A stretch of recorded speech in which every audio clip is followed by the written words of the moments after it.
Nesta aula vamos falar sobre a construção de gráficos. Aqui eu vou apresentar algumas noções básicas de plano cartesiano, que eu espero que vocês já tenham tido contato alguma vez. A gente vai usar a notação abre parênteses A, vírgula B, fecha parênteses. Então a gente vai indicar um número, vírgula, o outro, os dois entre parênteses, para indicar um par ordenado, em que A é o primeiro elemento e B é o segundo. Então a ordem que a gente indica os elementos nessa notação aqui, ela tem influência, né? Por exemplo, o par ordenado 1,3 é o par ordenado em que o primeiro elemento é 1 e o segundo elemento é 3. E o par ordenado 3,1 é o par ordenado em que o primeiro elemento é 3 e o segundo elemento é 1. Então, como vocês podem ver, são dois pares ordenados diferentes. E o que é diferente entre eles? A ordem que os elementos são apresentados, né? No primeiro caso, o 1 é o primeiro elemento e o 3 é o segundo. E no segundo caso, o 3 é o primeiro e 1 é o segundo elemento. Então, vocês devem notar aqui que os pares 1 e 3 e 3 e 1 diferem entre si pela ordem de seus elementos. Existe uma maneira geométrica de a gente representar um par ordenado AB aqui, que é um par genérico, né, em que o primeiro elemento é A e o segundo elemento é B. A gente utiliza o plano cartesiano para estar representando um par ordenado. E como que a gente constrói um plano cartesiano? O plano cartesiano é constituído por dois eixos perpendiculares, ou seja, dois eixos que formam um ângulo de 90 graus entre si. E a gente chama a intersecção dos eixos de O, ou seja, origem. Então o ponto onde eles se tocam é a origem dos eixos. Como vocês podem ver aqui, eu tenho o eixo X horizontal e um eixo Y vertical. Eles formam um ângulo de 90 graus entre si. E ao ponto onde eles se tocam, eu dou o nome de origem, representado aqui por O. Então, marcamos no eixo horizontal o ponto P correspondente ao valor de A, ou seja, no eixo horizontal, sempre a gente marca o ponto associado ao primeiro elemento do par ordenado. Tá vendo? Temos o par ordenado AB aqui, o primeiro elemento dele é A, e no eixo X a gente então marca o ponto P1 que está associado ao valor do ponto A. Agora marcamos no eixo vertical o ponto P correspondente ao valor de B. Então a gente tem aqui o ponto P2 que está associado ao valor de B. Então a gente sempre vai pegar o par ordenado, vai pegar o segundo elemento desse par ordenado, que no caso aqui é o B, e o B deve ser então representado no eixo Y, no eixo vertical. Então traçamos por P1 uma reta paralela ao eixo vertical. Aí a gente vai vir aqui no ponto P1, vai traçar uma reta que ela é paralela ao eixo vertical, ou seja, ela tem a mesma direção que o eixo vertical. Depois a gente vai no ponto P2 e traça uma reta S paralela ao eixo horizontal. Então a gente vai vir aqui no ponto P2, vai traçar uma reta S. Essa reta S ela é paralela ao eixo horizontal, ao eixo X, né? Ambos têm a mesma direção. Então a gente destaca a intersecção das retas S e S, ou seja, a gente vai destacar o ponto onde essas retas se tocam, né, onde elas se cruzam. A gente chama esse ponto de ponto P, que é o ponto que graficamente representa o par ordenado AB. Então, AB é chamado de coordenadas de P, ou seja, está aqui o ponto e o par ordenado AB, que é o par ordenado associado a esse ponto, recebe o nome então de coordenadas do ponto P. Então é assim que a gente representa um ponto no plano cartesiano. Aqui então algumas nomenclaturas. O eixo horizontal é o eixo das abscissas, né? A gente chama o eixo horizontal o eixo X de eixo das abscissas. O ponto O a gente chama de origem. O eixo vertical é o eixo das ordenadas. O plano que contém X e Y, né, o plano que contém esses dois eixos, é chamado então de plano cartesiano. Cada uma das partes em que fica dividido o plano cartesiano recebe o nome de quadrante. A gente tem aqui então, no sentido anti-horário, a gente vai numerando os quadrantes. A gente começa pelo primeiro quadrante, segundo quadrante, terceiro quadrante e o quarto quadrante. Como podemos construir gráficos de uma função conhecendo sua lei de correspondência, ou seja, f de x e seu domínio D?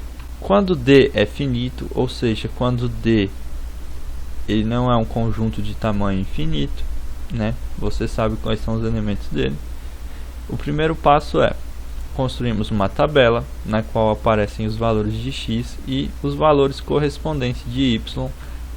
Esses são calculados pela lei de correspondência, y igual a f de x. Conhecendo esses valores, a gente representa no plano cartesiano cada um dos pares ordenados formados por esse conjunto de valores que você tabelou. No plano cartesiano, o conjunto de pontos obtidos então constitui o gráfico de uma função. Aqui vamos dar um exemplo, né? A gente tem uma função em que a lei de correspondência dela é y igual a 2x. O domínio dessa função aqui é dado pelo conjunto, ó, que tem os elementos menos 3, menos 2, menos 1, 0, 1, 2, 3. É muito fácil, né? A gente pega então, para saber quem é y, basta que a gente multiplique por 2 cada um dos elementos de D. Para x igual a menos 3, y igual a menos 6. Para x igual a menos 2, y igual a menos 4. Para x igual a menos 1, y igual a menos 2. Para x igual a 0, 2 vezes 0 é 0. Para x igual a 1, 2 vezes 2 é 2. Para x igual a 2, 2 vezes 2 é 4. Para x igual a 3, 2 vezes 3 é 6. Então a gente tem a tabelinha aqui. Representamos os pares ordenados que estão tabelados por pontos, né? A saber, aqui então temos todos os pares ordenados associados aos pontos, né? Aqui ó, a gente tem o primeiro ponto, em que x é igual a menos 3 e y é igual a menos 6. Aqui então é o ponto A, ó, x igual a menos 3 e y igual a menos 6.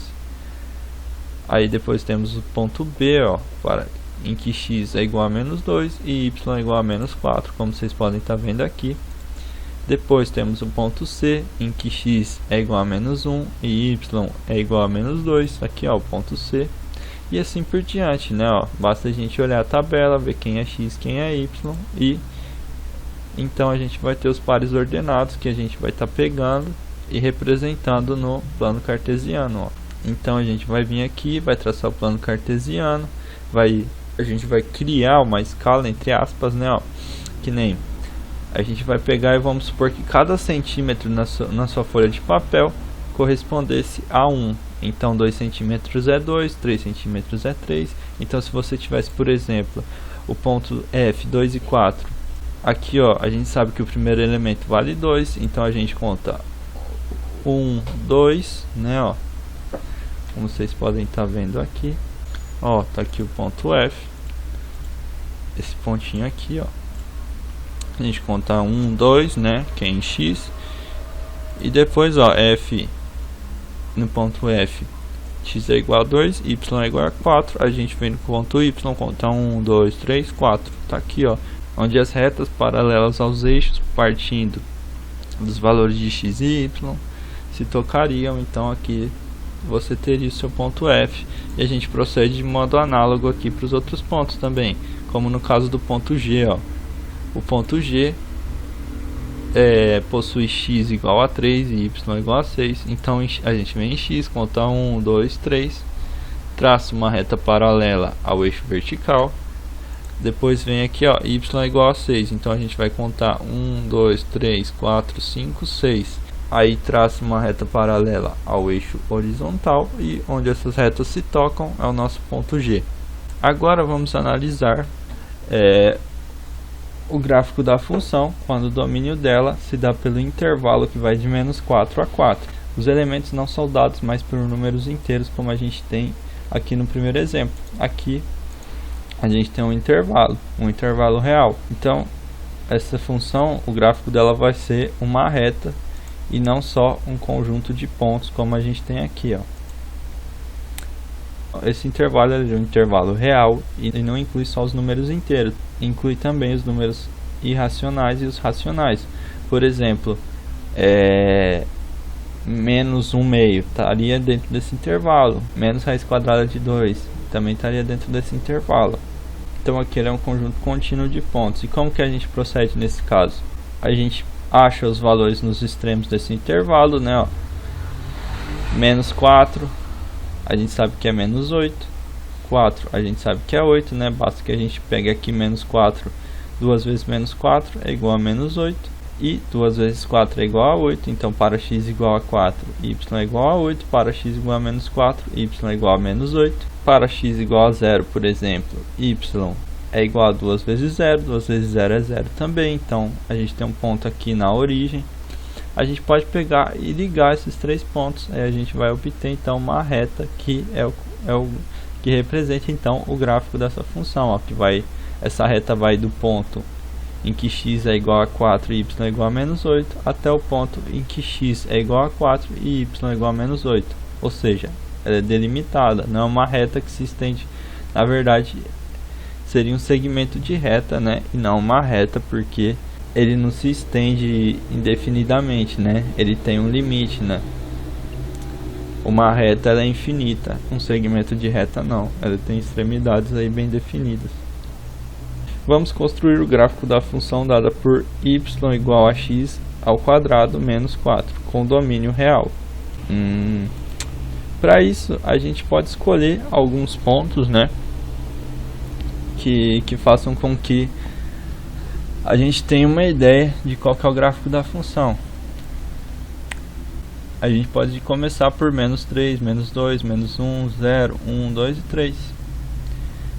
A gente teria todos esses pontos aqui, ó. Como que a gente obtém? A gente tem a lei de correspondência dessa função. A gente, por exemplo, escolheu x igual a menos 3. Então vem aqui, substitui o x por menos 3, eleva ao quadrado e subtrai 4. Então, ó, para x igual a menos 3, menos 3 ao quadrado é igual a 9, menos 4, 9 menos 4 é 5.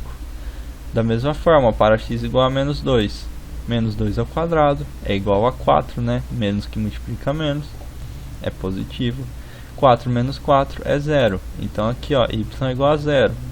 Para x igual a menos 1, a gente vem na lei de correspondência, troca o x por menos 1. Menos 1 ao quadrado é 1. 1 menos 4 é igual a menos 3. Conforme vocês estão vendo aqui, ó. Para x igual a menos 1, y igual a menos 3. E a gente vai fazendo isso para vários valores.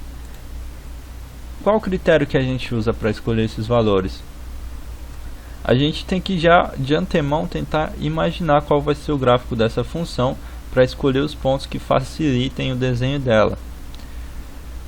Poderia ocorrer o caso de que esses pontos aqui não fossem suficientes para a gente estar descrevendo o gráfico de uma função.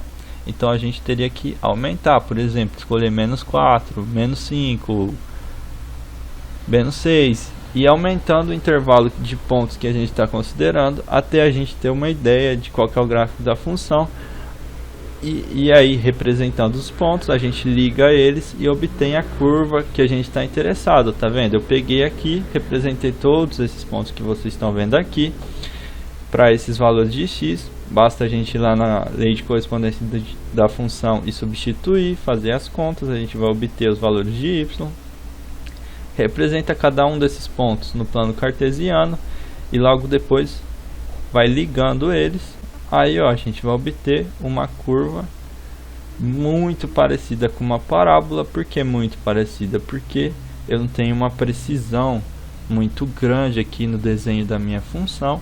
Então fica meio quebradinha, mas se eu fosse, por exemplo, construir esse gráfico no computador, seria uma curva bem suave aqui, sem essas quebradinhas que eu estou dando, né? E aí a gente sabe então que é uma curva que é uma parábola, né? Aqui eu dou alguns exercícios para cada um dos gráficos a seguir. Indique se ele representa ou não uma função de domínio real. Em caso afirmativo, determine o conjunto imagem.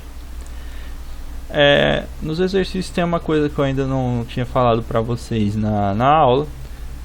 Aqui, ó, no gráfico